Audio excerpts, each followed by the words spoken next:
Hello everyone. Today we'll be discussing Web 2.0 tools and how they can be used to formally assess your students. This is a topic that I feel passionate about.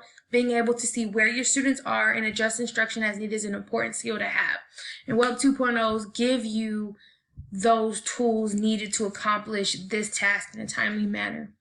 For the purposes of this presentation, we'll be looking at two web assessment tools, Kahoot and Quizizz. So we're going to start off with Kahoot. Now, Kahoot is a great way to either pre-assess or assess, review information that you're either going to teach or you have taught. It is a great engaging tool to use with your students. So, Kahoot is a free tool. You can indeed buy paid versions of it for more questions and being able to do more things, but everything that you need, you can use with the free version. Ultimately, what Kahoot does is, and I'm going to show you this questionnaire that has already been created. You either create or get test questions. You create them or get them from a test bank within the system, and it mimics the types of multiple choice questions that your students will see on ELC exams, milestone exams, common formative assessment exams, summative exams at the end of the unit, pre-test, post-test. It mimics all of these types of questions because it is indeed a multiple choice question exam. So within the system, once the students log into the game, it will pop up with the question. You can insert an image. All right, you can insert an image into each question if need be. And it pops up with the 4 answer choices. And if you look at the others as well, they are the same. It has an image, it has the question, and then the 4 answer choices, and you choose how long students have to answer that particular question. All right. So you have the 4 answer choices, and on their device, it will only pop up with the 4 icons of the answer choice. When the question is done, either the time is up or everyone has answered the question, it will give you on the screen a graph showing your students and you who answered what, how many students answered triangle, how many students answered the correct answer down here of the Declaration of Independence. And then you can go through its answer choice and talk with your students about why these 3 answer choices are incorrect and this one down here is correct. And you can see where your students are. And it also gives you, it keeps reports for you to be able to use. It keeps those reports there for you to later go back at a different time if need be for your students. Also, the next one that we are going to look at is Quizlet, and Quizlet is my all-time favorite.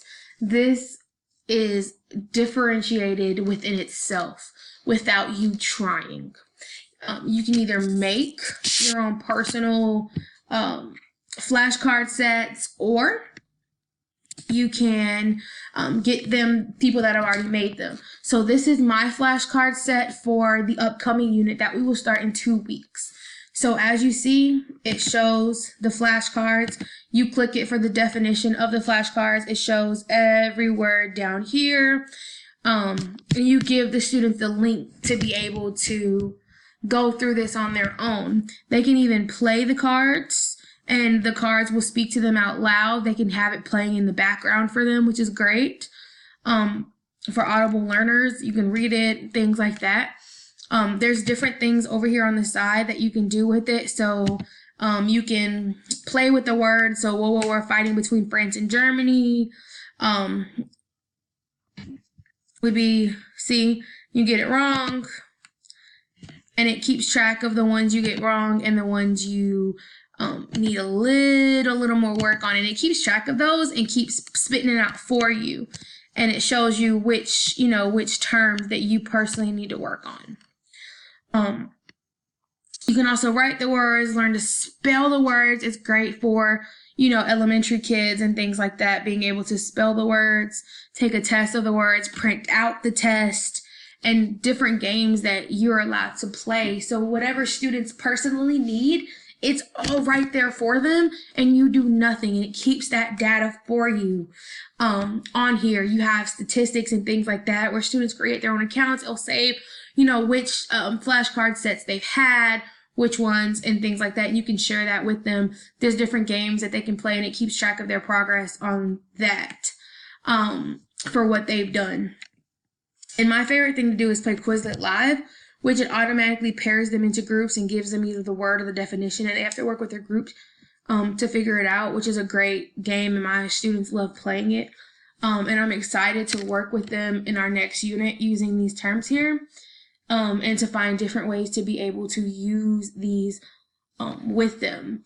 Now, that is the main difference between Kahoot and Quizlet. Is this is mainly for vocabulary terms, where Kahoot is mainly questions that are being asked. But they are similar in that both are formative assessment tools that track your data. They're engaging for students, and the students are ultimately playing a game which will interest them epically. I've explained numerous ways in which you can use this. Kahoot, you can use it for a pre-assessment or a post-assessment or to review information.